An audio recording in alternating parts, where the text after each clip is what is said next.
चलिए बेटा, तो पिछली बार हम लोग ने केप्लर्स लॉ स्टार्ट किए थे, है ना। पहला टॉपिक हमारे ग्रेविटेशन चैप्टर का दैट वाज केप्लर्स लॉ।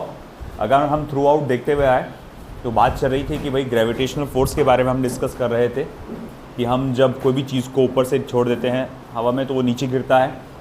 जब हम कोई पहाड़ या सीढ़ियाँ चढ़ते हुए ऊपर जाते हैं तो काफ़ी ज़्यादा टायरिंग जॉब होता है। तो बोले ये सब के पीछे का रीज़न क्या हो सकता है, तो बोले यार कोई तो भी फोर्स है जो अपने को अपोज करता है ऊपर जाने वाले मोशन को, है ना। तो ये काफ़ी साल से लोगों ने सोचना चालू कर दिए थे। तो ऐसा है कि जो बहुत पहले, जैसा कि ये सब फोर्सेस को लेकर जब स्टडी चालू हुई तो बहुत पहले टॉलेमी नाम के एक थिंकर ने इसी से रिलेटेड, एग्जैक्ट फोर्स के बारे में तो नहीं मगर इससे रिलेटेड एक थियोरी दिया था जिनका नाम था जियोसेंट्रिक थियोरी, है ना। तो फिर जियोसेंट्रिक थियोरी में क्या बोला गया था कि भाई पूरे यूनिवर्स का सेंटर कौन है, अर्थ है और सब कुछ उसके अतराफ रिवॉल्व करता है ना। और उस चीज़ के लिए, उसको प्रूफ करने के लिए उन्होंने बहुत अगड़म बगड़म किस्म के, बहुत कंफ्यूजिंग किस्म के स्टेटमेंट्स मतलब उसको प्रूफ दिए। अब ऐसा है कि बाद में पता चला कि ऐसा तो बिल्कुल सही नहीं है। 5th सेंचुरी एडी के आसपास आर्यभट्ट ने कहा कि नहीं ऐसा नहीं है, सन जो है वो यूनिवर्स का सेंटर है और सब कुछ उसके तरफ रिवॉल्व करता है इन सर्कुलर ऑर्बिट। फिर उसके और भी कई सालों के बाद कॉपरनिकस और फिर बाद में गैलीलियो ये सब आया और उन्होंने कहा कि नहीं, ये हेलियोसेंट्रिक थ्योरी ही सही है जिसमें सन यूनिवर्स का सेंटर होता है और सारे प्लैनेट उसके अराउंड सर्कुलर ऑर्बिट में रिवॉल्व करते हैं। नॉट जस्ट अस, सारे के सारे प्लैनेट उसके अराउंड सर्कुलर ऑर्बिट में रिवॉल्व करते हैं। फिर बाद में जो है कि जो कहा जाए, लास्ट टाइम मैंने क्या कहा था, कौन से थे वो साइंटिस्ट जो मैं लिखा था लास्ट टाइम में, जो केप्लर के जो कहा जाएगा प्रोफेसर माने जाएंगे, जो केप्लर जिसके असिस्टेंट थे, सॉरी टाइको, हाँ टाइको ब्राहे, वाह भाई माशाल्लाह ज़बरदस्त नाम है, याद ही नहीं रहता यार। तो टाइको ब्राहे जो भी है, तो उनके जो नोट्स थे उनको स्टडी करके केप्लर ने क्या करा, अपनी एक थ्योरी रखा। अब उस थ्योरी में फिर 3 लॉज दिए उन्होंने जिसको मशहूर तरह से कहा गया Kepler's 3 law of planetary motion. पहला लॉ था लॉ ऑफ ऑर्बिट, दूसरा था लॉ ऑफ एरिया, तीसरा था law of period. Law of orbit क्या कहता है कि every planet revolves around the sun in elliptical orbit with sun at its one of the foci, है ना, कि आपका हर प्लैनेट सन की तरफ इलिप्टिकल ऑर्बिट में रिवॉल्व करता है। इस तरह से सन किसी ना किसी एक फोकस पे होगा, ठीक है।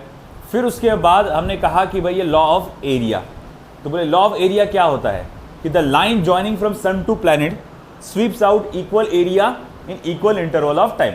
वो जो लाइन सन से प्लैनेट तक के आप खींचते हैं वो इक्वल टाइम में इक्वल एरिया कवर करती है, जिसको आपने कहा dA/dt इक्वल्स टू कॉन्स्टेंट, है ना। और इसी से हम लोग ने उसका एक और स्टेटमेंट बनाया कि areal velocity of the planet is constant. फिर बाद में जब उसको हम लोग आगे तक प्रूफ करते लेके गए तो हमने ये देखा कि L/2m is equals to constant, angular momentum, है ना, upon 2m is equals to constant. Angular momentum हमने कहा कि इसका मतलब ये है कि कोई भी प्लैनेट जब सन के तरफ रिवॉल्व करता है उसकी लीनियर स्पीड चेंज होती रहती होंगी मगर उसका एंगुलर मोमेंटम कैसा रहता है, सेम रहता है। अब अगर उसका एंगुलर मोमेंटम सेम है तो मैं लिख सकता हूं कि एपोजी का जो कहा जाएगा mvr और पेरिजी का जो mvr जो है वो भी कैसा होगा, सेम होगा। तो उस पर से हम लोग ने ये पता लगाया कि जिस वक्त RA यानी R की वैल्यू सबसे ज़्यादा होगी उस वक्त V वेलोसिटी की वैल्यू सबसे कम होगी और जब R की वैल्यू सबसे कम होगी उस वक्त वेलोसिटी की वैल्यू सबसे ज़्यादा होगी। इससे ये साबित हुआ कि भैया जब आपका प्लैनेट पेरिजी के पास होता है तो उसकी स्पीड, उसकी काइनेटिक एनर्जी, उसकी एंगुलर स्पीड क्या होती है, सबसे ज़्यादा होती है। और जब वो आपके एपोजी पे होता है ना, तो उसकी स्पीड, उसकी काइनेटिक एनर्जी, उसकी एंगुलर वेलोसिटी सबसे कम होती है। फिर उसके बाद हम लोग गए थे न्यूटन पे जा रहा हूँ मैं, आपके Kepler's 3rd law of planetary motion. Kepler's 3rd law of planetary motion पे हम लोग ने क्या देखा था कि हम लोग ने इसमें वो देखा था कि उसने ये कहा था the square of period of revolution of any planet around the sun is equals to cube of, is directly proportional to the cube of average distance of sun from planet. और मैंने ये भी कहा था कि एवरेज डिस्टेंस जो है r, जिसको RA + RP डिवाइडेड बाय 2 कहते हैं, हमने ये कहा था कि भैया ये जो एवरेज डिस्टेंस होता है ये अप्रोक्सीमेशन में सेमी मेजर एक्सिस के बराबर होता है। इसीलिए कई सारे कहा जाएगा प्रूफ में t² is directly proportional to small a का क्यूब भी लिखा जाता है, ठीक है। फिर उसी में हम लोग आगे जा रहे थे, हमने देखा था कि एपोजी और पेरिजी पे जो वेलोसिटी है उसको हम लोग को मेंशन करना था इन टर्म्स ऑफ एसेंट्रिसिटी।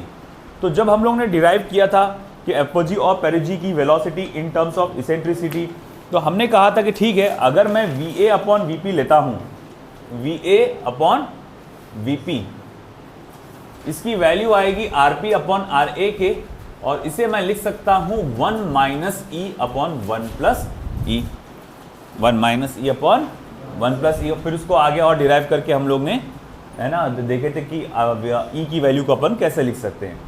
फिर बाद में हम लोग ने कहा अच्छा ठीक है, फिर आपको वेलोसिटी एट एपोजी की एग्जैक्ट वैल्यू चाहिए, तो उसका फॉर्मूला क्या आता था, under root of GM upon small a 1 minus E upon 1 plus E। And velocity at perigee का एग्जैक्ट फॉर्मूला क्या था बेटा, under root of GM upon small a 1 plus E upon 1 minus E, है ना। तो ये सब हम लोग ने अब तक के देखा था। अब हमको थोड़ा केपलर थर्ड लॉ से रिलेटेड कुछ न्यूमेरिकल्स देखने हैं, फिर उसके बाद आगे बढ़ेंगे हम अगले टॉपिक पे, दैट इज आपका universal law of gravitation.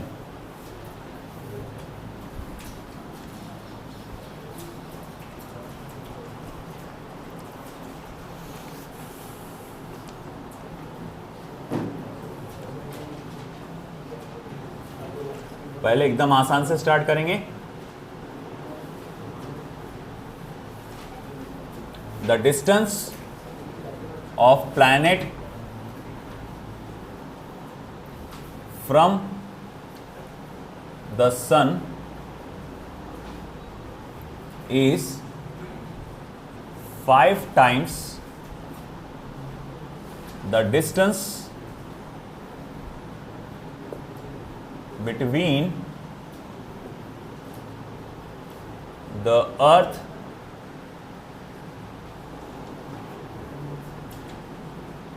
and the sun, ठीक है। the time period of the planet is, first option 5 raised to power 3/2 years, second option 5 raised to power 2/3 years, third option 5 raised to power 1/3 years, and the last option 5 raised to power 1/2 years। तो हम बात कर रहे हैं एक certain planet की। भेजो अंदर, अमजद भेजो अंदर।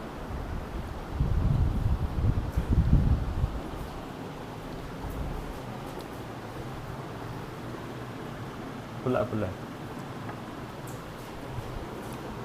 अनस, उनको मालूम ही नहीं कैसे खोल दे।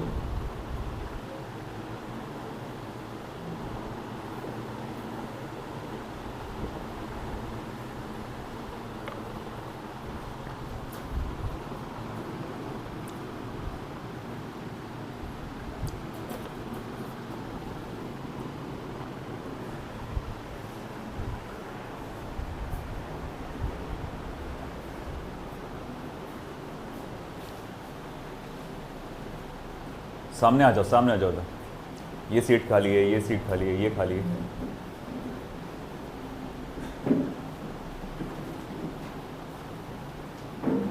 अब फाइनल लगा दो। अमजद अब आने मत देना, ठीक है। तो एक सर्टेन प्लैनेट की बात की है। एक सर्टेन प्लैनेट का distance from the sun is 5 times that of the distance of earth from the sun. तो मैं यहां लिख देता हूं, चलो ठीक है, एक मैं सर्टेन प्लैनेट की बात कर रहा हूं। तो उस सर्टेन प्लैनेट का distance from the sun is 5 times the distance of the earth from the sun. तो अब हम लोग जानते हैं हमारे अर्थ का पीरियड ऑफ रिवॉल्यूशन, अर्थ हमारा एक राउंड सन के अतराफ कितने दिन में कवर करता है, 365 डेज में, जिसको हम लोग कहते हैं 1 ईयर।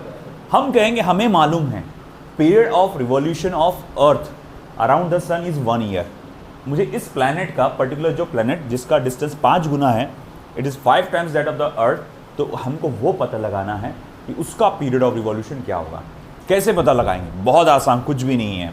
तो मैं यहां जानता हूं कि देखो, since T square is directly proportional to R cube, हम जानते हैं ना कि T square is directly proportional to R cube. इसका मतलब क्या हुआ, मैं इसको ऐसा भी लिख सकता हूं, यानी कोई ना कोई एक सर्टेन कांस्टेंट होगा यहाँ पे। अब ऐसा है कि अगर मैं ये अर्थ के लिए लिखूंगा तो ये फॉर्मूला ऐसा आएगा, है ना, और अगर यही मैं प्लैनेट के लिए फॉर्मूला लिखूंगा तो ये क्या आएगा, इस तरह से लिखा जाएगा। और ये चीज़ क्या है, कांस्टेंट ऑफ प्रोपोर्शनैलिटी है, ये नहीं बदलती, ये वैल्यू कैसी रहेगी, कांस्टेंट रहेगी। तो अच्छा ठीक है, अगर मैं इक्वेशन नंबर 2 को डिवाइड करूंगा इक्वेशन नंबर 1 से, यहाँ ले लेता हूँ मैं, तो अगर मैं इक्वेशन नंबर 2 को डिवाइड कर रहा हूँ इक्वेशन नंबर 1 से, तो मैं लिखूंगा TP² या TP अपॉन TE का whole square is equals to RP upon RE का होल क्यूब। अब क्या करो बेटा, इसका स्क्वायर रूट ले लो, तो TP is equals to RP upon RE, मैंने इसका स्क्वायर रूट ले लिया तो उसको 3/2 लिख सकता हूं मैं। बोले ये कैसे हो गया, अरे वेरी सिंपल बेटा, x इसका स्क्वायर रूट ले लो आप, तो रूट x को आप x का पावर 1/2 लिख सकते हो ना। तो मैंने कहा कि देखो ये क्या है, तो बोले TP अपॉन TE का होल स्क्वायर है ना, मैं इसका स्क्वायर रूट लूंगा तो इस पे से स्क्वायर हट जाएगा और इसका स्क्वायर आ जाएगा, सॉरी इसका स्क्वायर रूट आ जाएगा। तो उसका स्क्वायर रूट कैसे लेंगे अपन, तो ये देखो ऑलरेडी क्या है, इसका क्यूब है, फिर मैं कहूँगा जब मैं इसका स्क्वायर रूट लूंगा तो ये क्या हो जाएगा, पावर 1/2, ये पावर इसके साथ मल्टीप्लाई होगा तो क्या लिखा जा सकता है, 3/2। तो भैया हम कहेंगे कि अब ये यहाँ पर इस तरह से हो गया, तो फिर मैं लिख सकता हूँ देयरफॉर TP, मैं TE को उधर भेज रहा हूँ, TE RP upon RE raise to power 3/2। अब देखो RP कितना है बेटा, 5 टाइम्स ऑफ RE है, RP कितना है, 5 टाइम्स ऑफ RE है।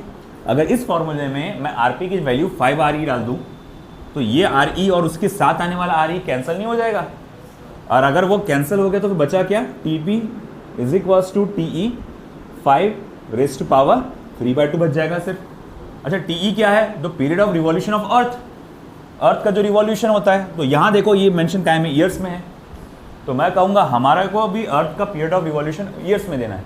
तो हमको मालूम है कि अर्थ हमारा एक चक्कर जो काटता है वो 1 साल में काटता है, 1 ईयर में।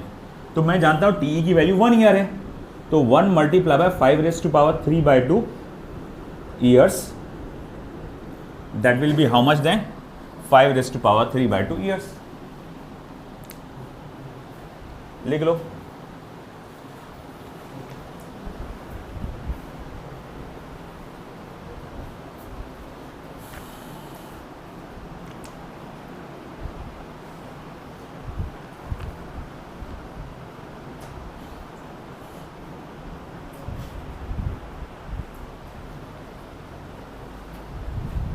अमजद सब में ब्लैक इंक डाले ना,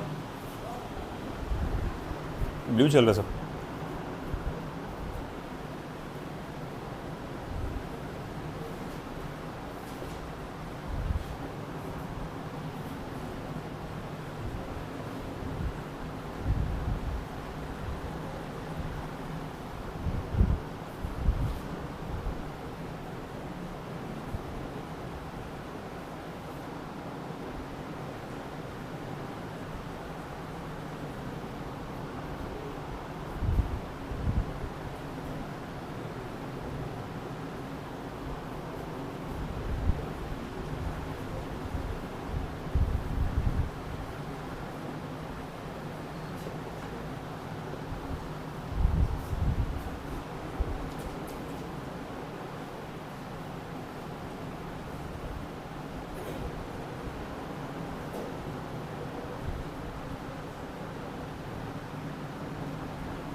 चलिए देखिए, the distance of Neptune and Saturn from the sun are nearly 10 raised to power 13 and 10 raised to power 12 meters respectively. Assuming that they move in circular orbits, their periodic time will be in the ratio. दो planets की बात की गई है, Neptune की और Saturn की। उनका डिस्टेंस फ्रॉम द सन आपको दिया गया है अप्रॉक्सीमेशन में, और उसने कहा है कि मुझे दोनों के टाइम पीरियड का रेशियो चाहिए, है ना। तो वो कैसे कैलकुलेट करेंगे, बस यही फॉर्मूला यूज़ करना है। बट होगा कैसे, बहुत आसान है, कुछ भी नहीं है इसमें। तो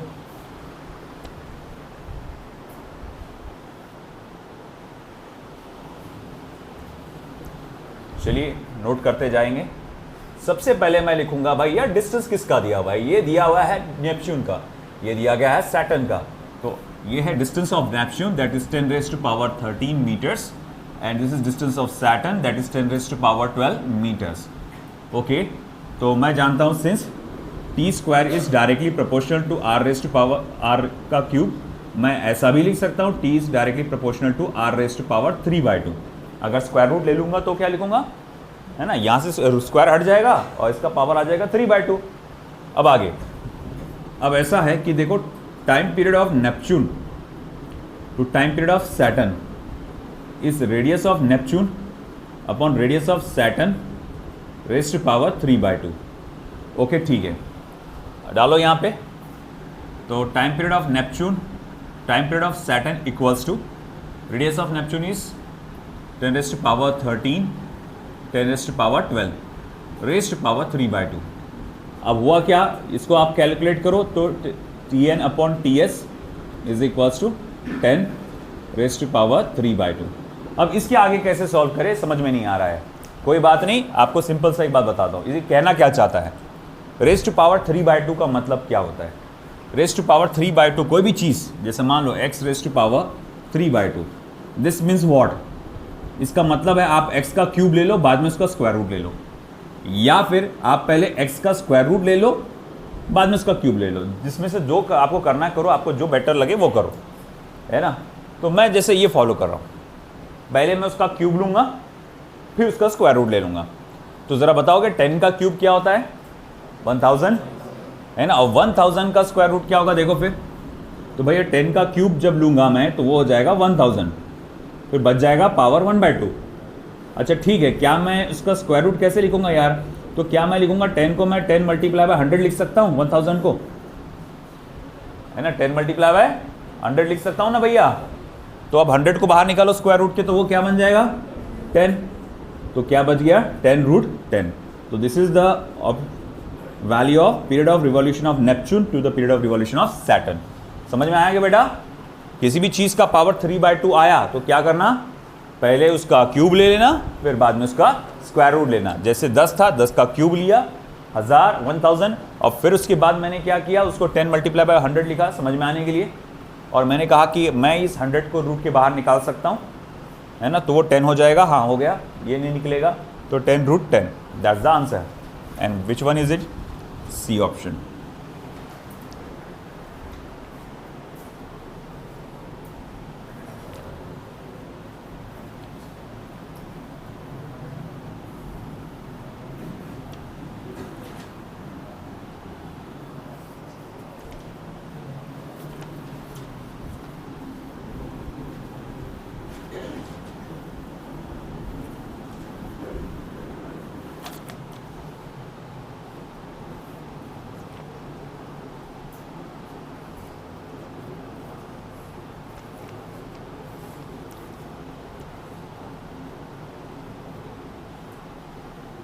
चलिए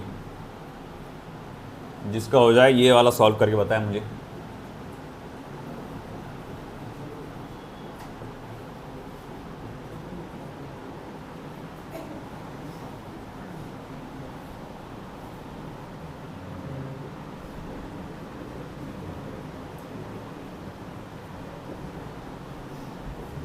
A satellite of mass small m is at a distance small r from the center of the earth, from the center of the earth.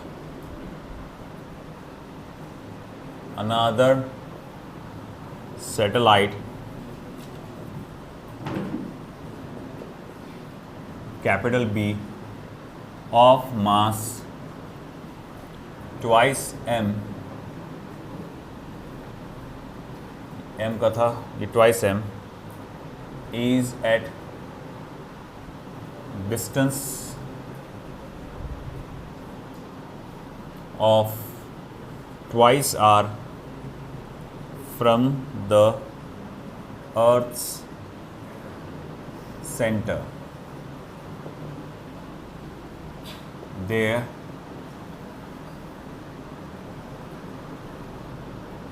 time periods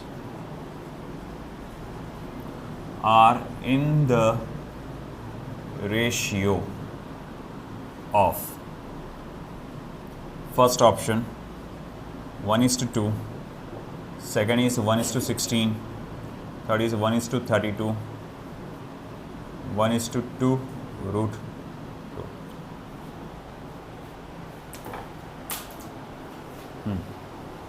चलिए बोलिए क्या रहेगा।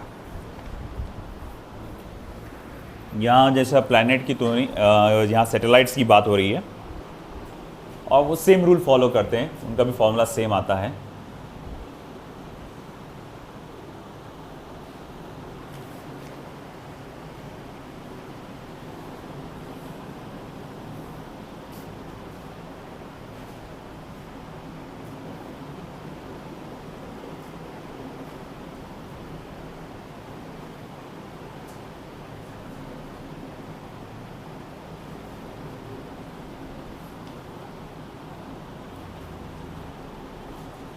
दो सैटेलाइट से ए और B, last option that's correct, very good.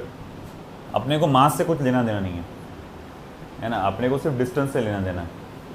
तो हम लोग क्या देखेंगे बेटा कि सैटेलाइट ए उसका डिस्टेंस क्या था from the centre of the earth, it was around small R, और सैटेलाइट बी का डिस्टेंस क्या था, it was around twice R. Okay, तो मैं यहाँ लिखूँगा since T square is directly proportional to R raise to power 3/2, तो T is directly T raise to power 3, तो T is directly proportional to R raise to power 3/2 लिख सकता हूँ।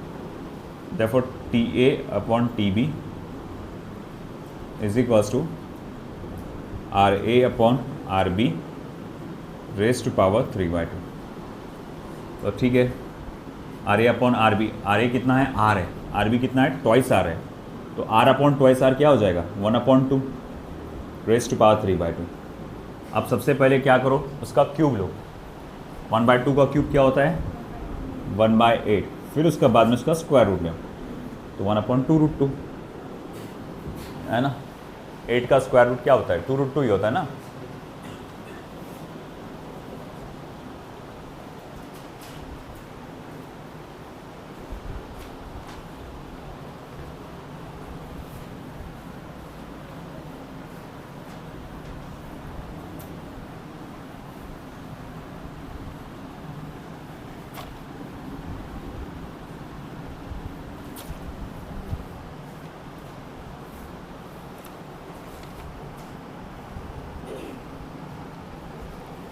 हुआ,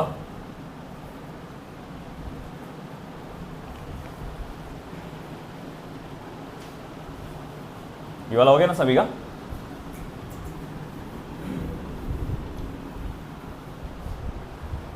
एंड वन लास्ट प्रॉब्लम, ये Kepler असल में Kepler second law से रिलेटेड है।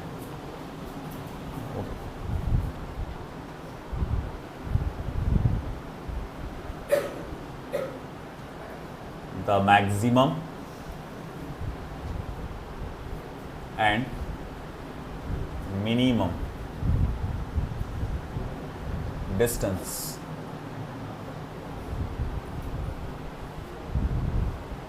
of a comet from the sun are 8 into 10 raised to power 12 meters and 1.6 into 10 raised to power 12 meters. If its velocity when nearest to the sun is 60 meter per second, what will be the velocity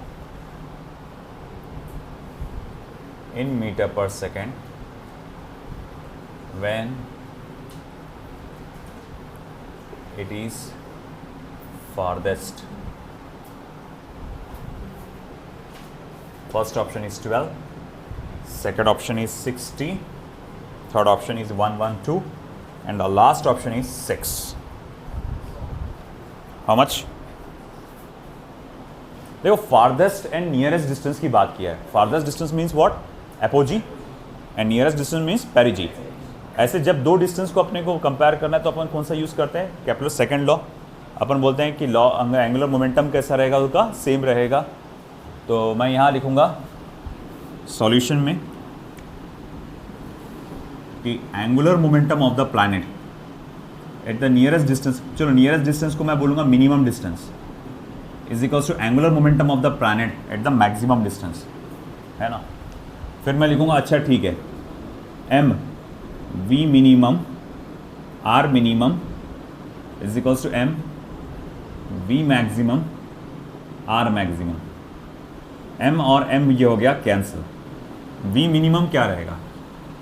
देखो जब सबसे पहले वो कहाँ था, ये farthest distance है ना ये आपका, और ये नियरेस्ट डिस्टेंस है, और नियरेस्ट डिस्टेंस पे स्पीड कितना है 60, मतलब वी मिनिमम आपका क्या है 60, और मिनिमम डिस्टेंस कितना है 1.6 इंटू 10⁻12. ओके, फारदेस्ट डिस्टेंस पे इसकी स्पीड कैलकुलेट करना है, और वो फारदेस्ट डिस्टेंस आपको दिया हुआ है 8 into 10⁻12.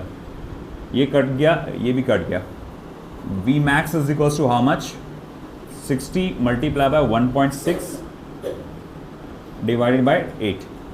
As you very well know 16 divided by 8 is 2. 16 divided by 8 is 2. So 1.6 divided by 8 क्या होगा? 0.2.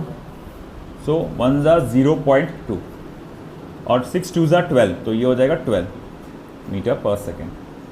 सो which option is correct? A option. अब जब सिर्फ नबील को, अगर नबील है तो सिर्फ उसको भेजो अंदर.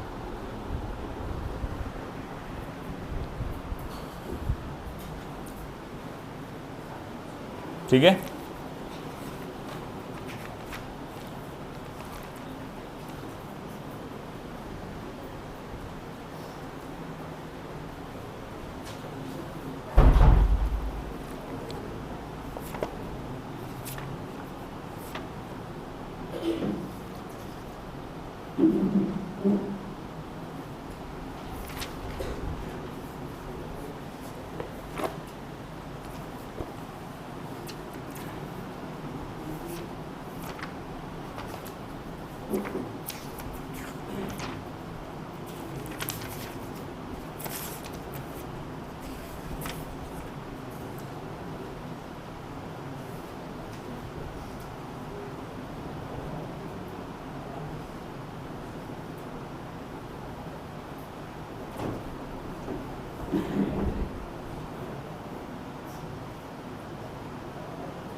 ओके बेटा, ये नहीं हुआ?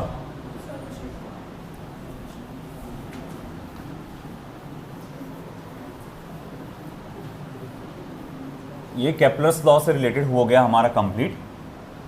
आज ही मैं आपको ट्रांसफ़र कर दूंगा इसका मॉड्यूल, और आज मतलब आप 2 दिन टारगेट रखो कि 1-2 दिन में आप केपलर लॉ के सारे क्वेश्चन जो है कवर कर लो, है ना.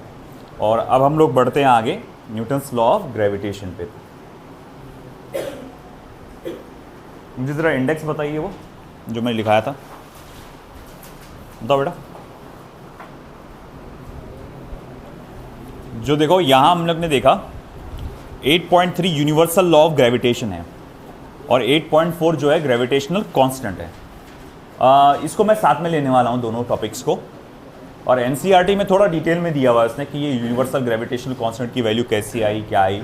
बट देखो ये चैप्टर हमारा बोर्ड में नहीं है, सिर्फ नीट और जेईई के हिसाब से हमारे काम का है, तो हम सिर्फ सेलेक्टेड पोर्शन पे फोकस करेंगे, है ना। हमारा जो काम का है हम उसको उसके हिसाब से लेंगे। तो मेरा पैटर्न जो मैं पढ़ाऊँगा थोड़ा सा एनसीईआरटी से अलग आएगा। ओके, तो चलिए देखते हैं 8.3।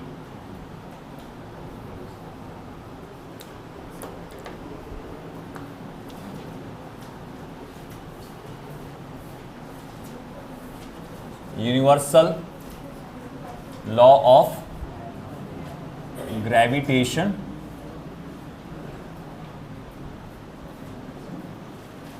एंड 8.4 ग्रेविटेशनल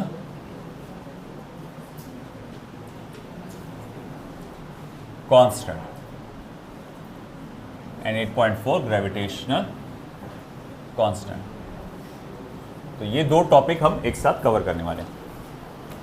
थैंक यू बेटा।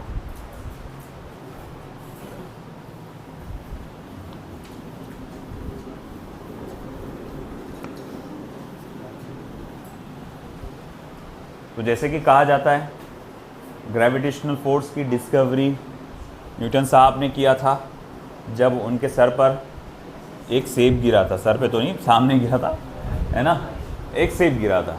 उस पे से उन्होंने अंदाज़ा लगाया कि भैया ये कोई तो भी ग्रेव फोर्स था जिसने सेब को नीचे खींचा, ऐसा ही ये फोर्स यूनिवर्स में हर जगह मौजूद है। अब ख़ास बात ये आ रहा कि ये जो ग्रेविटेशनल फोर्स है ये यूनिवर्स में हर जगह मौजूद है, हर पार्टिकल के बीच में मौजूद है। तो उसका स्टेटमेंट कुछ इस तरह से आता है। देखो स्टेटमेंट आप जब जाएंगे तो कुछ इस तरह से आप देखेंगे statement, every particle of the universe, every particle of the universe attracts every other particle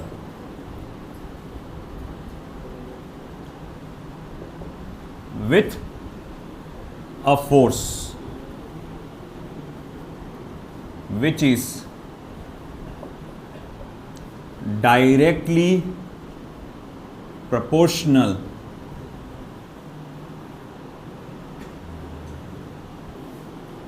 to product of their masses and square of and inversely proportional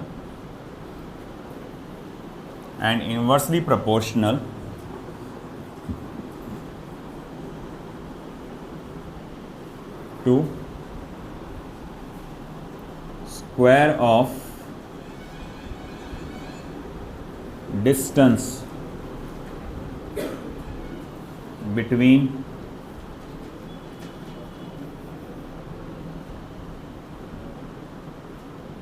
them and inversely proportional to square of distance between them।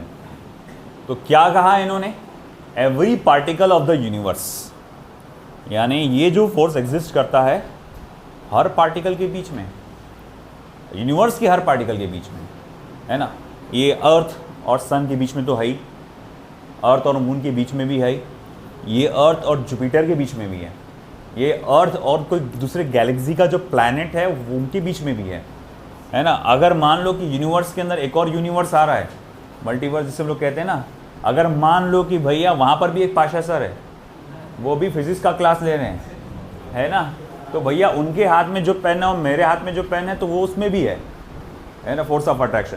तो ये जो force मौजूद है ये universe में पूरा फैला हुआ है हर एक पार्टिकल के बीच में, है ना। Every particle of the universe attracts every other particle, her particle जो है एक दूसरे को क्या कर रहा है, अट्रैक्ट करता है। अब सवाल उठाऊंगा कि फिर आपका अरे सर ये अट्रैक्ट कर चिपक रहे क्यों नहीं सबके सब आपस में, क्योंकि बेटा उसका जवाब ये है कि ये यूनिवर्स का सबसे वीकेस्ट फोर्स है। ये अगर आपको याद होगा लॉज ऑफ मोशन चैप्टर अपन ने जब पढ़े थे, फंडामेंटल फोर्सेस जब मैंने पढ़ा रहा था, 4 फंडामेंटल फोर्सेस होते हैं, अपन ने ग्रेविटेशन फोर्स पढ़े थे, है ना। और उसके बारे में उसकी कुछ प्रॉपर्टीज़ देखे थे। उसी में अगर आपको याद होगा मैंने बताया था कि यूनिवर्स का सबसे वीकेस्ट फोर्स जो है वो ग्रेविटेशनल फोर्स होता है। चलो उसी पर से एक सवाल याद आया मुझे, फिर स्ट्रॉन्गेस्ट फोर्स कौन सा होता है? Strong nuclear force. Nuclear force बोले तो दो आ जाते हैं उसमें। Strong nuclear force is the strongest force, ये सबसे वीकेस्ट फोर्स होता है ना। और लॉन्ग रेंज फोर्स होता है, अनलिमिटेड डिस्टेंस होता है इसका। अनलिमिटेड कहना गलत हो जाएगा, मगर काफ़ी बड़ा इनफाइनाइट डिस्टेंस होता है।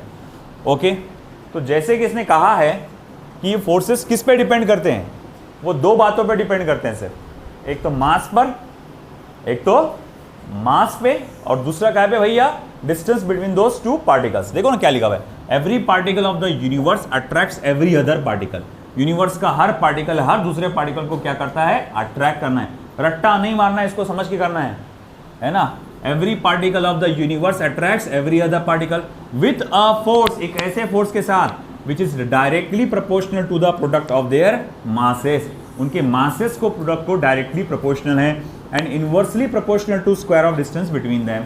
अब ये यहाँ पर हम क्या कहना चाह रहे हैं, तो देखो भैया क्या कहना चाह रहे हैं हम लोग यहाँ पे।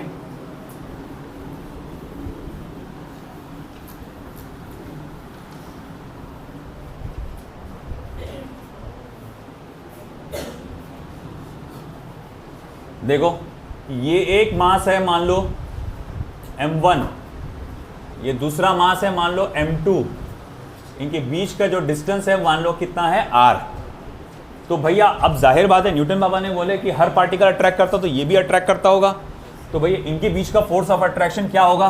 तो force of attraction is directly proportional to the product of their masses and inversely proportional to the square of distance between them. तो अगर मैं इसको कंबाइन करके लिखूं तो m1 m2 upon r square, है ना। बाद में यहां कोई ना कोई कांस्टेंट ऑफ प्रोपोर्शनैलिटी आती है, तो बाद में फिर कैवेंडिश नाम के जो साइंटिस्ट हैं उन्होंने इस कांस्टेंट ऑफ प्रोपोर्शनैलिटी को ढूंढ के निकाला और उसका नाम दिया गया कैपिटल G से, जिसे हम लोग कहते हैं universal gravitational constant.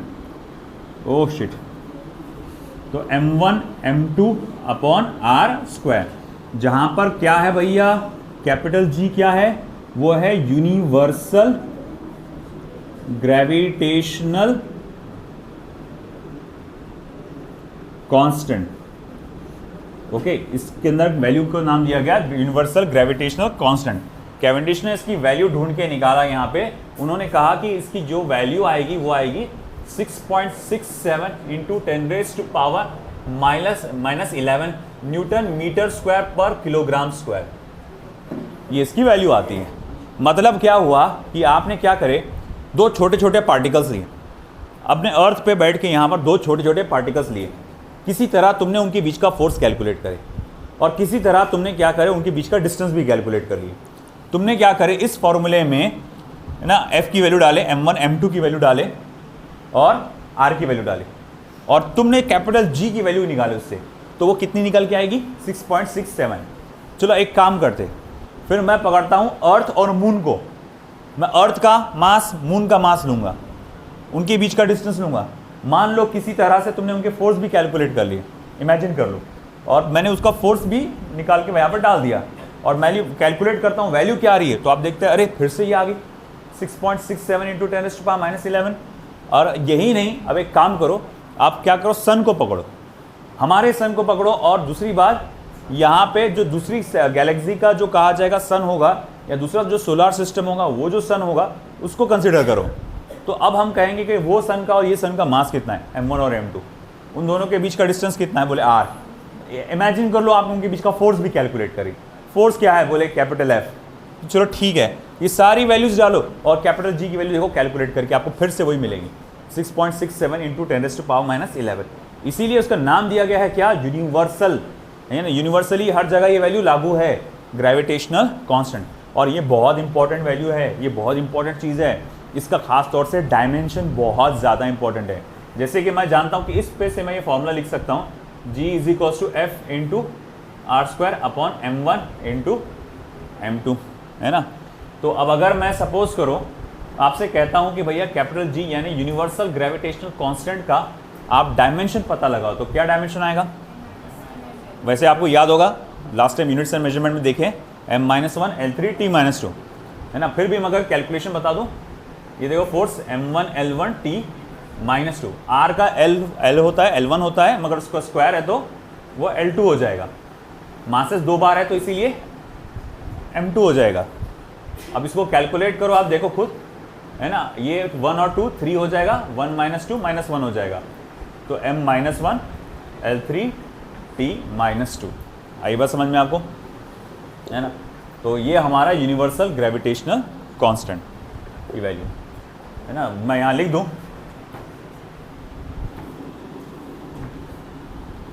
It was obtained by Cavendish. हालांकि फिजिक्स में साइंटिस्ट के नाम कभी नहीं पूछता, ये किसने किया, वो किसने किया, सब मैथमेटिकली सवाल होते हैं, मगर फिर भी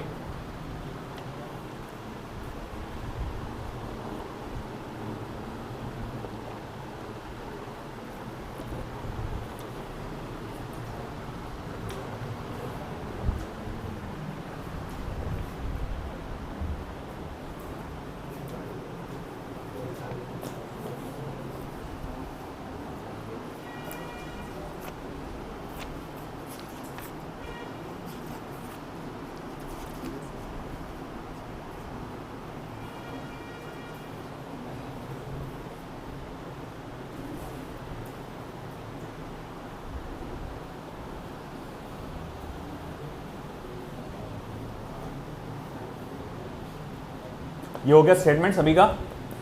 बहुत स्लो जा रहे।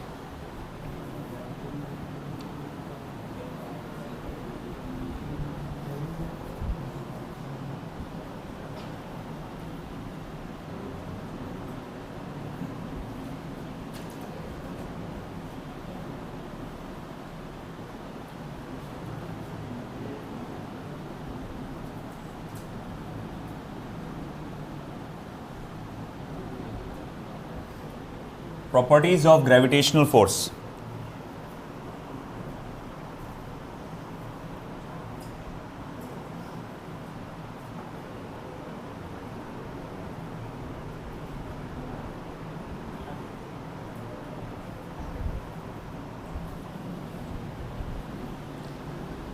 वो ये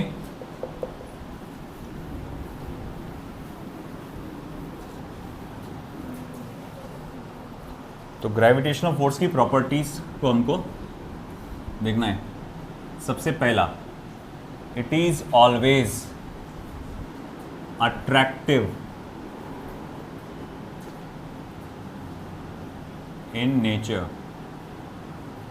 ये हमेशा नेचर में अट्रैक्टिव ही होता है ना। कभी भी इसमें कोई रिपल्सिव फोर्स नहीं होता। It is a long range force. जैसे कि हमने देखा कि इसका रेंज काफ़ी ज़्यादा होता है, अप टू इन्फिनिटी होता है, तो ये एक लॉन्ग रेंज फोर्स है। It is the weakest force of universe. ये यूनिवर्स का सबसे वीकेस्ट फोर्स है।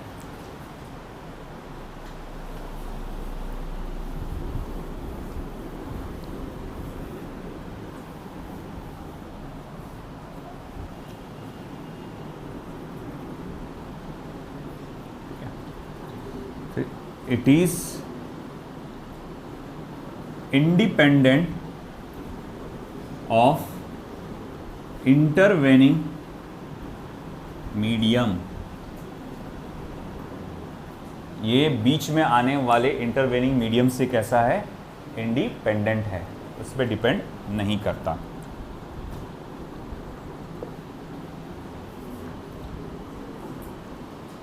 It obeys inverse square law of distance. It obeys inverse square law of distance. ये inverse square law of distance को obey करता है।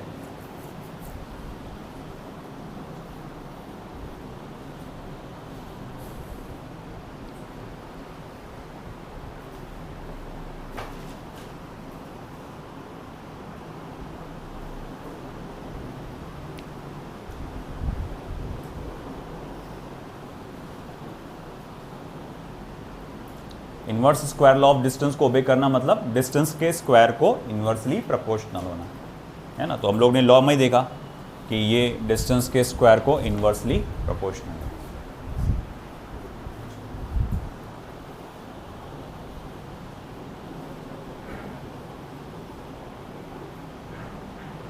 अगर दो पार्टिकल्स जो एक दूसरे को अट्रैक्ट कर रहे हैं ड्यू टू ग्रेविटेशनल फोर्स और मैं उनको छोड़ देता हूँ और इमेजिन करो वो एक दूसरे की तरफ करीब आ जाएंगे और आपस में आके एक जगह पे चिपक जाएंगे, तो सवाल उठता है वो कहाँ आके चिपकेंगे, तो उनके सेंटर ऑफ मास पे, है ना, वो हमेशा उनके सेंटर ऑफ मास पे आके चिपक जाते हैं।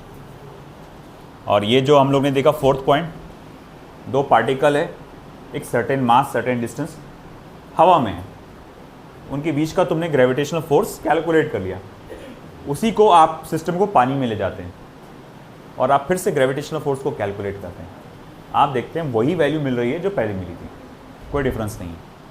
तो मतलब आपने मीडियम बदल दिया, पहले दोनों पार्टिकल्स के बीच में कौन सा मीडियम था, एयर, अब क्या है, वाटर, उससे कोई फर्क पड़ा क्या, नहीं। आया समझ में? ये हो गया बेटा सभी का।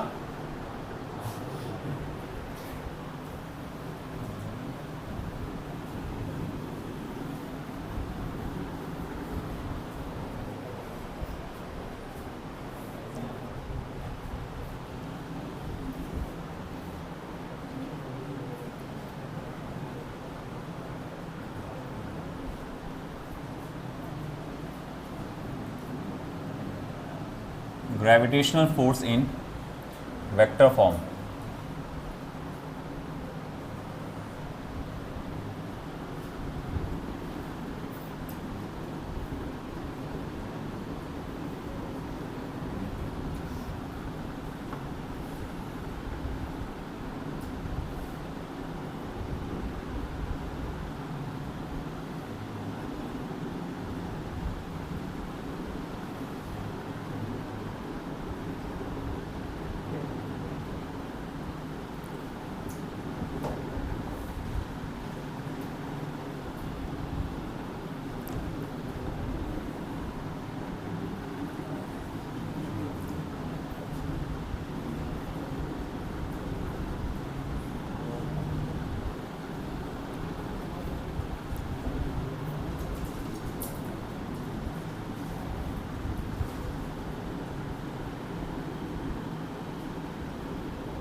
चलिए देखो, gravitational force in vector form, इसको अच्छे से देखना, एग्जैक्ट यही तरीके से अपने को इलेक्ट्रोस्टैटिक चैप्टर में भी करना है।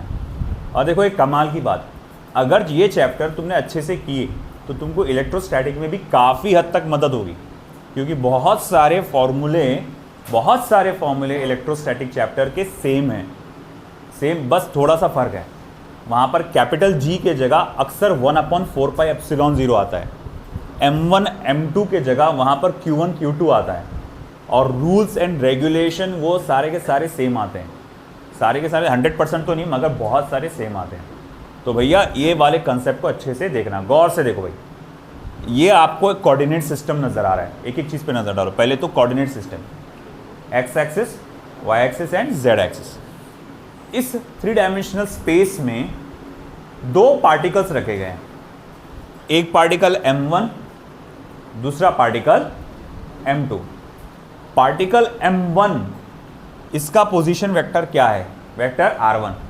पार्टिकल M2 का position vector, vector R2। Position vector क्या बताता है कि ये पार्टिकल कहाँ है, ये इधर है वो उधर है, ठीक है। ये एक लाइन है जो दोनों के बीच में है। तो यहां पर बेटा आपको जो लग रहा है, यहां पे लेट F12, ये क्या है, force acting on particle of mass m1 due to या बाय m2। देख सकते हैं F12 का मतलब क्या है, force acting on particle of mass m1 due to या बाय m2, कि ये F12 ये बताता है कि पार्टिकल जिसका मास m1 है उस पे जो फोर्स लग रहा है m2 के वजह से वो कितना है ना। ओके, अब ऐसा है कि F21 क्या होगा फिर, फोर्स एक्टिंग ऑन पार्टिकल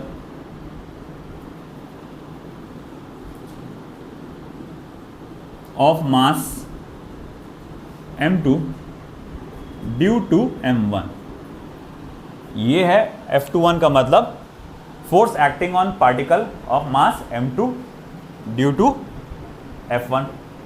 अब ऐसा है कि मैं इसको लिखूंगा कैसे, इनके बीच के ग्रेविटेशनल फोर्सेस को लिखूंगा कैसे, तो मैं लिखूंगा, देखो देयरफॉर वेक्टर F12 को आप कैसे लिख सकते हैं, ओके, माइनस या फिर अभी का लिखता हूं मैं G m1 m2 upon magnitude of R21 का स्क्वायर, या जस्ट R21 का स्क्वायर लिख देता हूं अभी का, मल्टीप्लाई बाय माइनस, या जस्ट माइनस ही लिखना सही रहेगा, माइनस R21 का कैप। हाँ, ये चीज को समझना अच्छे से, आराम से समझा रहा हूं। M1 और M2 तो आपको समझ में आ गया कि दो मासेस सेपरेट है। ये क्या है, ये 1 2 है तो R21 क्यों है ना। देखो मैं कहूंगा कि ये पार्टिकल है M1, ये क्या है M2, इसको फोर्स फील हो रहा, इसको फोर्स फील हो रहा है ना। तो आप बोलेंगे डायरेक्शन, अगर मैं बताऊंगा किसको फोर्स फील हो रहा, तो आप अपनी उंगली किधर दिखाएंगे, इस तरफ, है ना। मैं पूछूंगा कौन अट्रैक्ट कर रहा है उसको, उसकी पोजीशन कहां है, ब्लू, तो आप क्या बताएंगे, उस तरफ, है ना।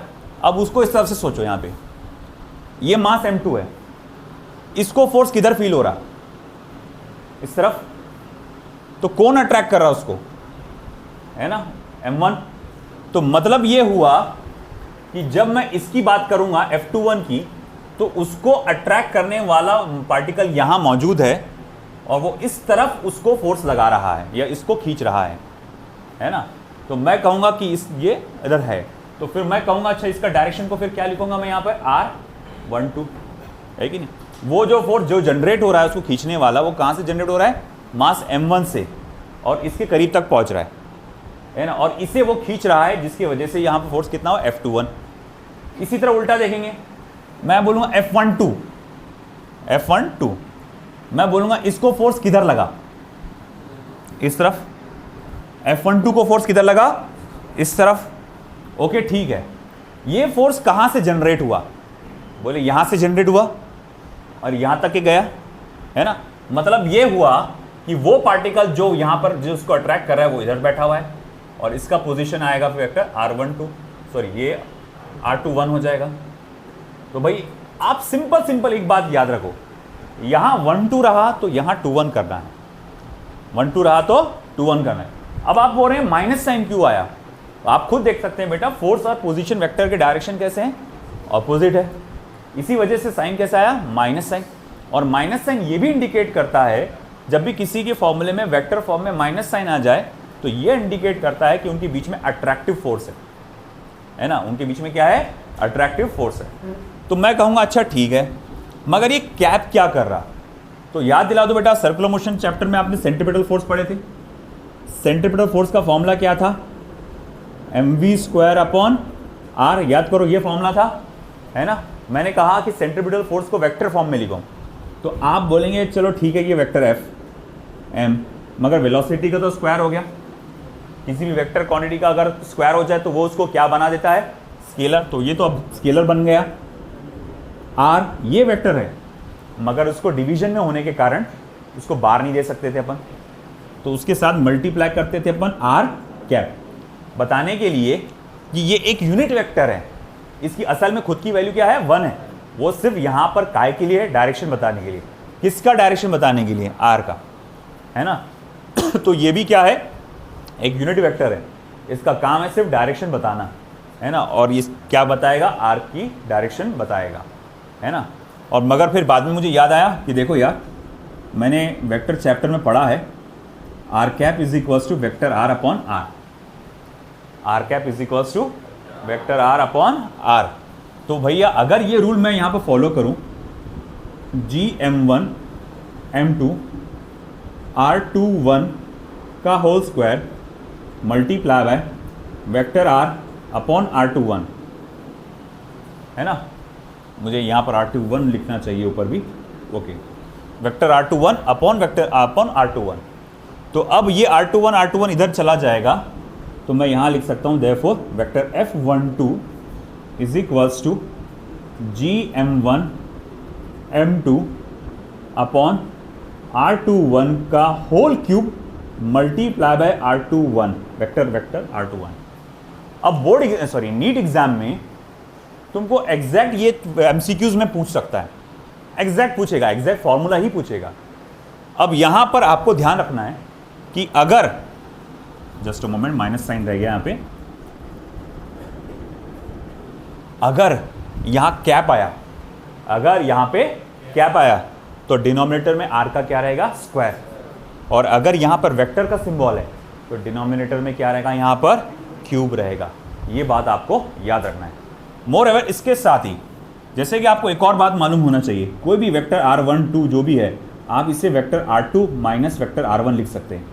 बोले ये कैसे हो सकता है? अरे वेरी सिंपल, है ना। Triangle law of vector addition जो हम लोग कहते हैं, है ना। बोले वो कैसा?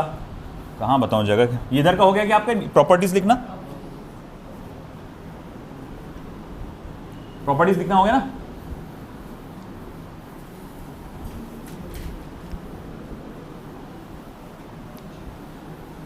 तो जब मैंने वेक्टर चैप्टर पढ़ा था, गौर से देखे बेटा, जब मैंने वेक्टर चैप्टर पढ़ा था, मैंने कहा था कि ये दो पार्टिकल्स है, ये P1 और ये P2। ये इसका पोजीशन वेक्टर वेक्टर R1, ये पोजीशन वेक्टर वेक्टर R2। अगर मान लो कि मैंने इसको ऐसा बनाया, ये क्या आएगा? वेक्टर R21 आएगा, ये आएगा वेक्टर R21। अगर मैंने ऐसा बनाया तो मैं लिख सकता हूं vector R2 plus vector R21 is equals to क्या आएगा बेटा? वेक्टर R1, है ना। तो vector R2 plus vector R21 is equals to vector R1। तो vector R21 is equals to आप क्या लिख सकते हैं फिर यहाँ पे? Vector R1 minus vector R2। इसी तरह से अगर मैं कहूँगा, ठीक है, हाँ, अगर मान लो ये पार्टिकल P1 है, ये पार्टिकल P2 है, ओके, तो फिर भैया आपका कहेंगे कि ये वेक्टर R1 है, ये वेक्टर R2 है, और ये क्या है? तो बोले R12 है। तो मैं लिख सकता हूँ vector R1 plus vector R12 is equals to vector R2, sorry vector R2। तो वेक्टर R12 क्या हो जाएगा? Vector R2 minus vector R1, है ना। इस तरह से हम लोग ये कैलकुलेट कर सकते हैं। तो भैया अगर ऐसी बात है तो भैया मैं इस फॉर्मूले को ऐसा लिख सकता हूँ, therefore vector F12 is equals to minus GM1 M2 upon vector R1 minus vector R2 का मैग्नीट्यूड का cube multiply by vector R1 minus vector R2। आप इसको ऐसा लिख सकते हैं।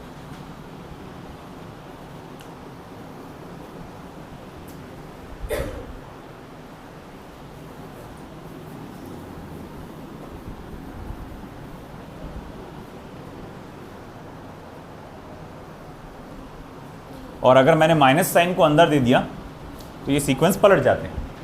अगर मैंने माइनस साइन अंदर नहीं है, अगर मान लो, तो वो R2 माइनस R1 हो जाएगा, R1 माइनस R2 के हो जाएगा। ये याद रखना भैया, अगर माइनस साइन मैंने अंदर दे दिया तो सीक्वेंस पलट जाएंगे, है ना। वो R1 माइनस R2 होने के बजाय R2 माइनस R1 हो जाएगा। फिर मैं यहाँ बाकी इसका लिख लूँगा, similarly vector F21 is equals to minus GM1 M2 R12 का क्यूब मल्टीप्लाई बाय R12 का कैप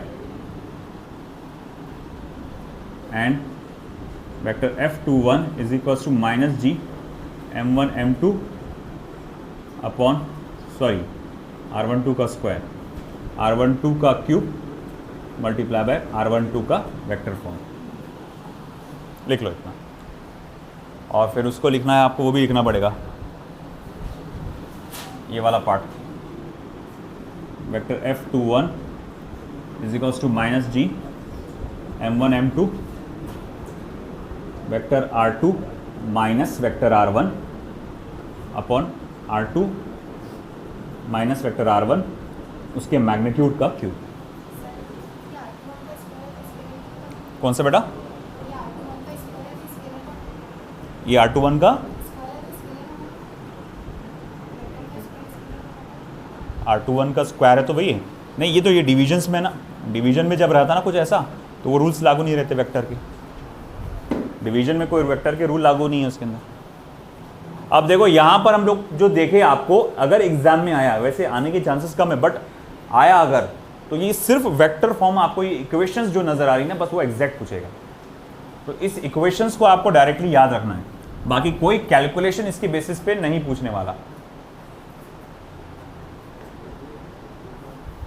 वो जो बेटा जो ये आप बता रहे ना, ये ऑलरेडी मैग्नीट्यूड है उसका, ये कोई वेक्टर फॉर्म में नहीं है, ये मैग्नीट्यूड ही है इसका।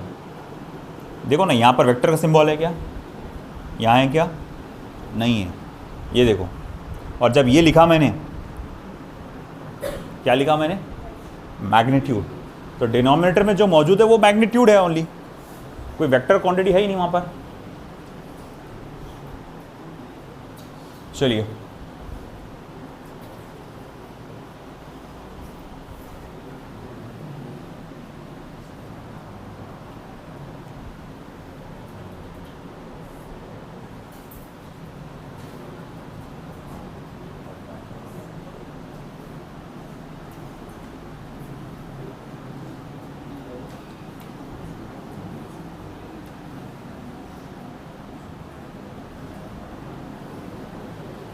Principle of superposition of forces.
हुआ बेटा?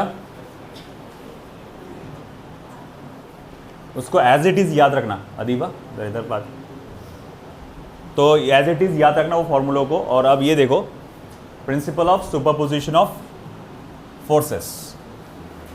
एक पार्टिकल है मास स्मॉल m, एक पार्टिकल है यहाँ पर m1, दूसरा है m2, m3 एंड ऐसा करते करते बहुत सारे पार्टिकल्स हैं mn। सबका डिस्टेंस r1, r2, r3 और rn का करके आपको दिया हुआ है।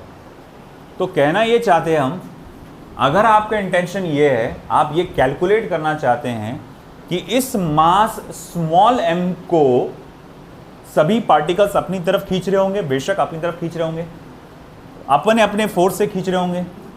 जैसे कि ये वाला फोर्स लगा रहा होगा इस तरफ F1, ये वाला फोर्स लगा रहा होगा इस तरफ F2, ये वाला फोर्स लगा रहा होगा इस तरफ F3 और ये वाला फोर्स लगा रहा होगा इसके तरफ Fn।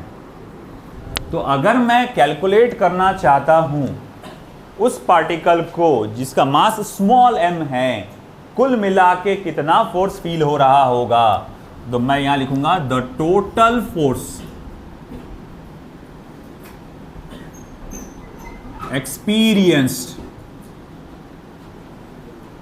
by particle of mass small m due to all other masses m1, m2, m3, mn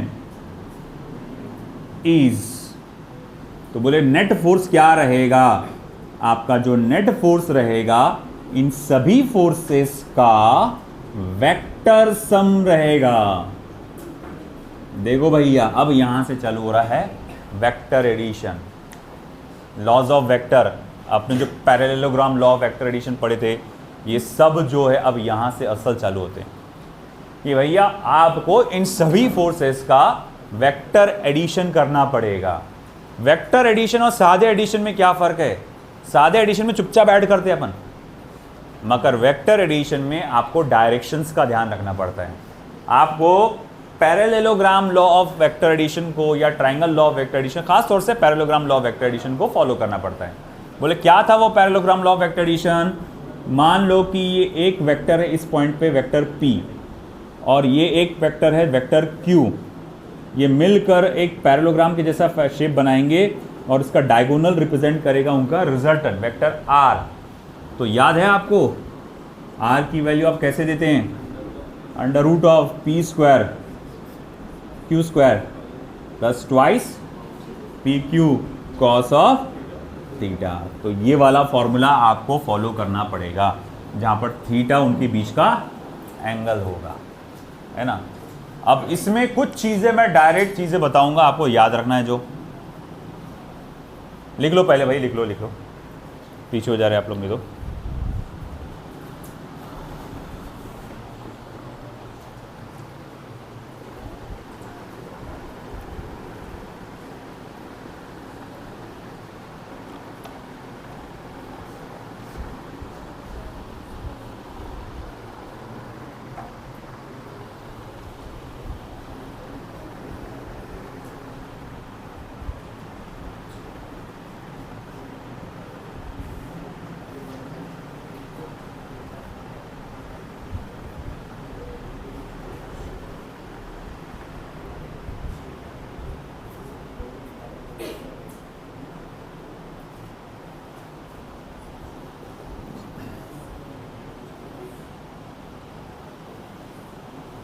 चलिए हो बेटा उधर का।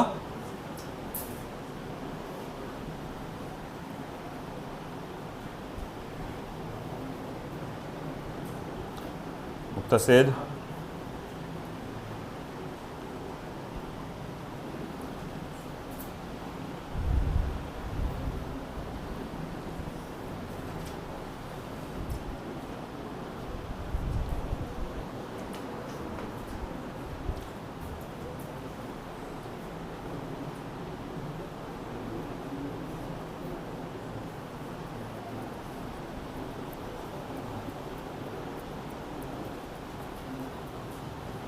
ये हुआ नहीं कि वेक्टर वाला,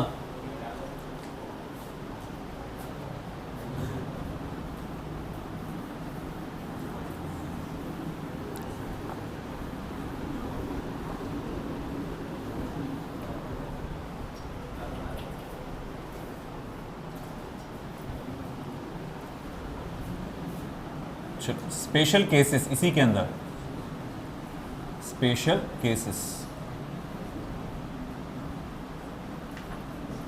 केस 1, एक पार्टिकल है मास m, उसे दो पार्टिकल्स अपनी तरफ खींच रहे हैं, दो पार्टिकल्स उसको अपनी तरफ खींच रहे हैं। आप देख रहे हैं कि दोनों पार्टिकल्स का फोर्स कहां पर आ रहा है? सेम डायरेक्शन में है। अगर दोनों पार्टिकल्स का फोर्स सेम डायरेक्शन में है तो आप नेट फोर्स को ऐसा लिख सकते हैं direct F1 plus F2। Direct add किए तो चल जाएगा क्योंकि डायरेक्शन कैसा है? सेम है। अगर ये लॉ आप लगा भी देंगे F1 square plus F2 square plus twice F1 F2 cos 0 लगाना पड़ेगा। cos 0 क्या होता है? 1। फिर वो F1 प्लस F2 का होल स्क्वायर बनेगा। हाँ, तो रूट हट जाएगा वहाँ से, है कि ये लिखने की ज़रूरत नहीं है, ये सिर्फ समझाने के लिए था। और फिर उसके बाद केस सेकंड, हाँ, और इसमें अगर एक और ऐड कर देंगे अपन, और अगर मान लो F1 की वैल्यू F2 की वैल्यू सेम हो जाएगी, F के बराबर हो गई, तो मैं कहूँगा कि फिर अब F नेट क्या होगा, तो वो बोले वो ट्वाइस ऑफ F हो जाएगा। अब F नेट क्या हो जाएगा, ट्वाइस ऑफ F हो जाएगा।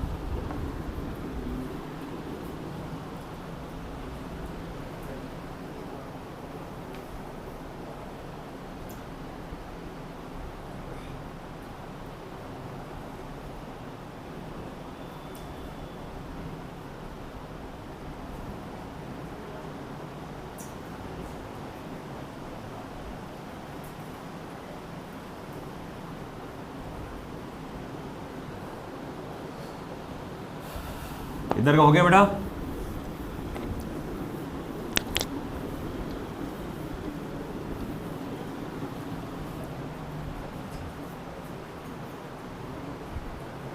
फिर उसके बाद केस सेकंड,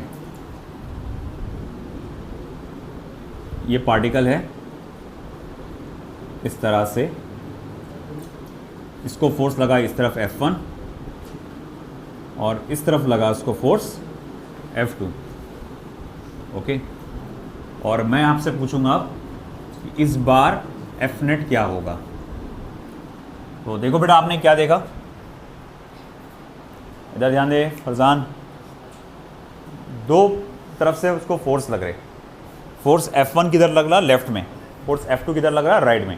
एरो बड़ा किसका है, F1 का, मतलब उसका मैग्नीट्यूड कैसा है, ज़्यादा है, और F2 का मैग्नीट्यूड कैसा है, कम है। तो अब मैं कहूँगा अच्छा ठीक है, इसको अब कितना टोटल फोर्स फील होगा। तो अगेन आप F1 प्लस F2 नहीं कर सकते, अपने को डायरेक्शन को देखना पड़ता है। अब दोनों के बीच में का एंगल कितना आ गया, 180 डिग्री।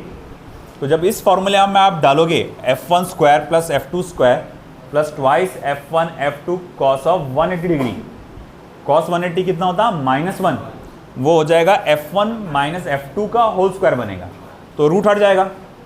तो फिर ये वैल्यू रह जाएगी आपकी F1 minus F2, F1 minus F2। और अगर मान लो F1 बराबर F2 हो गया, तो भाई इसका मतलब ये हुआ कि भाई F नेट जो रहेगा वो क्या रहेगा, आपका 0 रहेगा। F नेट टोटली क्या हो जाएगा, 0 हो जाएगा। फिर आता है केस थर्ड, ये पार्टिकल है, इसका मास m है, इसको फोर्स लगा F1 और इसको फोर्स लगा F2, इनके बीच में का एंगल 90 डिग्री है। ज़रा कौन बताएगा मुझे इसका नेट फोर्स का फॉर्मूला, 0, परपेंडिकुलर फोर्सेस है ना।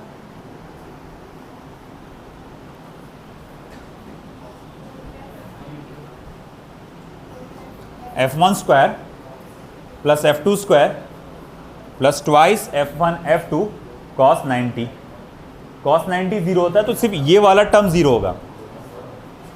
F1 स्क्वायर अंडर रूट में क्या रह जाएगा, F1 square plus F2 square. तो मैं यहाँ लिखूंगा भैया F नेट जो रहेगा आपका वो रह जाएगा under root of F1 square plus F2 square. और अगर इसमें ऐसा हुआ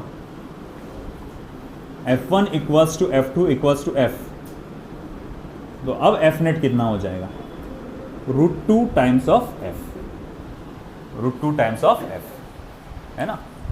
F square plus F square क्या लिखेंगे आप, 2 times of F square, F square को बाहर निकाल सकते हैं रूट के, तो F √2 या √2F, एक ही बात हुई।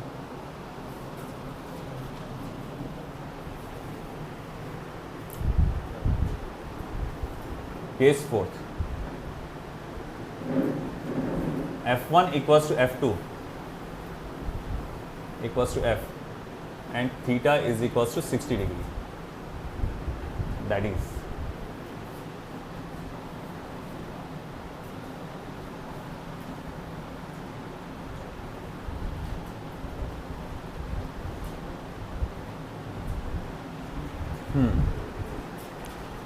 ये देखो, ये सब शॉर्टकट है और ये आपको बहुत सारे प्रॉब्लम्स में काम देंगे, आगे बहुत सारे चैप्टर्स में आपको काम में आएंगे। ये सारी वैल्यूज़ याद रखना है आपको। F1 equals to F2 equals to F और थीटा की वैल्यू रही 60 डिग्री, तो क्या? Correct, √3f। देखो अब अगर आप यहाँ डालोगे f² plus twice f into M बोले तो f² और cos 60 1/2, तो ये 2 और ये 2 कट जाएगा, 3f² हो जाएंगे, तो 3 अंडर रूट में 3f² हो जाएगा। फिर f² को आप बाहर निकाल सकते है ना, तो आपका therefore f net is equals to √3f। क्या आ जाएगा ये? √3f।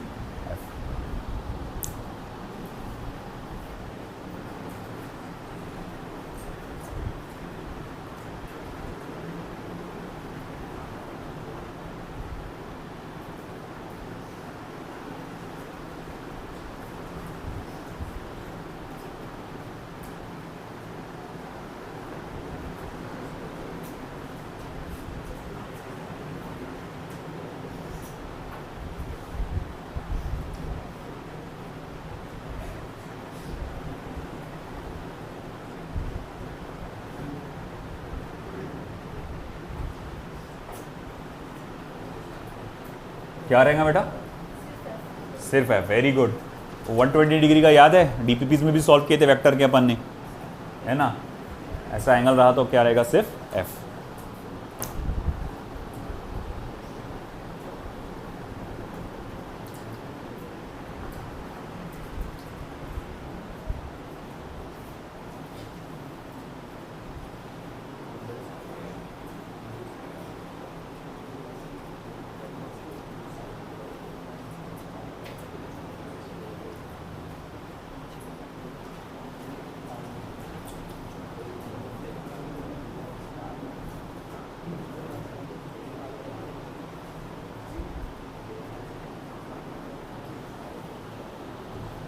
इधर का हो गया था।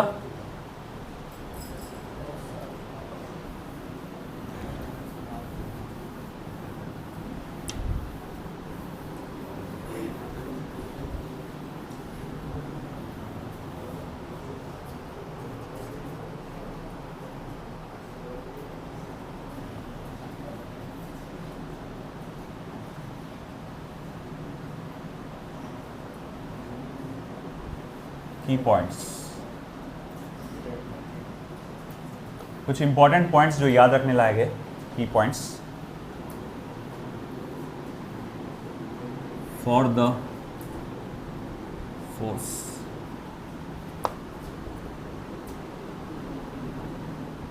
टू पार्टिकल्स और between two spheres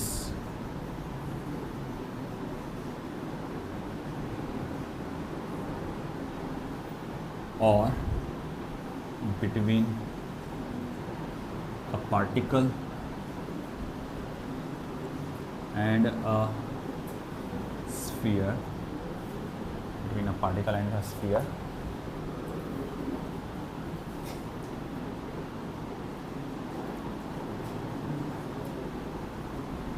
can calculate the gravitational force as F is equals to g m1 m2 upon r square।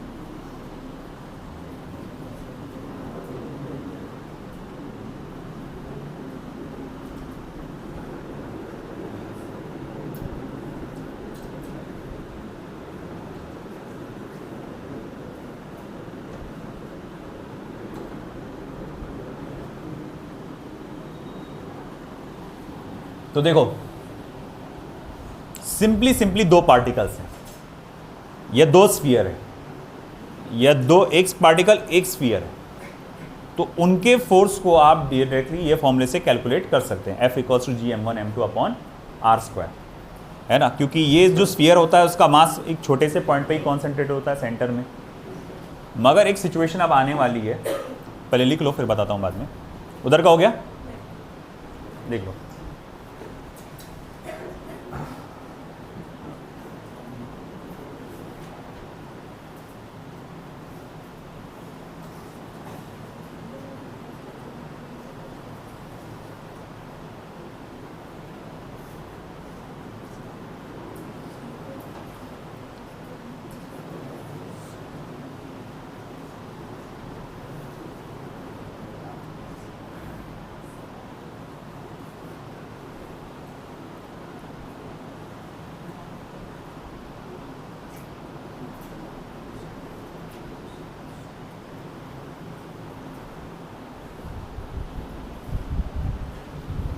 Special cases हुए कि भैया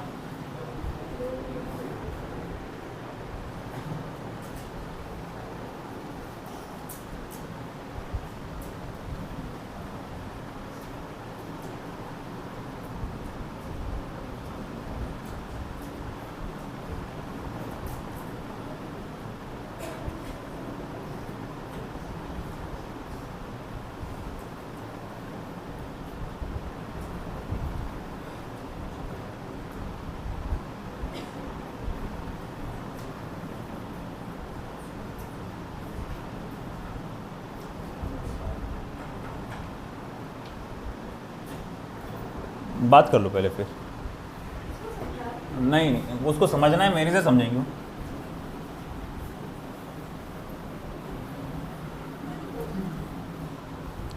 चलो, अब ऐसा है कि ये था पॉइंट कि आपने देखा कि यहां पर डायरेक्ट ये फॉर्मूले लगा सकते हैं, बट सेकंड पॉइंट में हम क्या देखने वाले हैं, if the gravitational force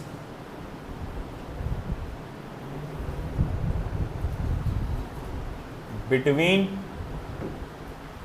a rod and a mass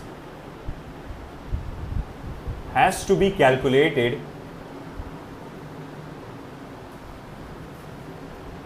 जैसे मान लो कि एक रॉड है आपके पास इस तरह से,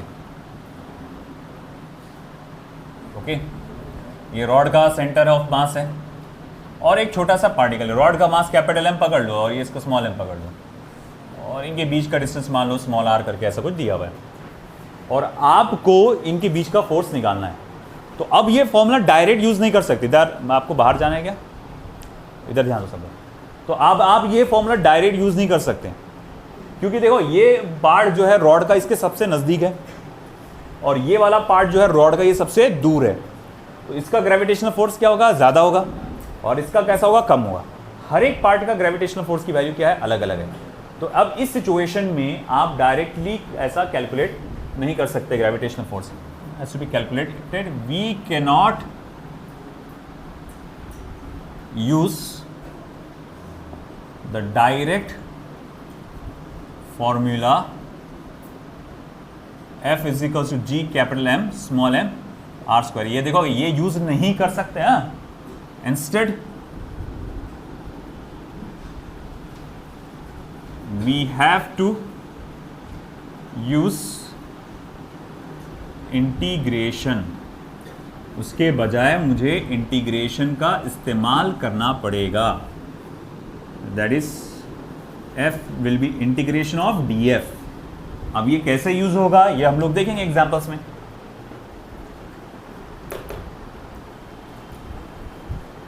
फिर अगर कोई पूछेगा कि अगर दो रॉड्स एक के सामने आ जाए तो ऐसा, इसका क्या होगा, इनका कैसे यूज करेंगे, तो उसके लिए डबल इंटीग्रेशन लगता है, मगर डबल इंटीग्रेशन हमारे इसमें नहीं है, हमारे सिलेबस में नहीं है, हमारे लेवल में नहीं है, तो इसीलिए थैंकफुली ये नहीं है हमारे को।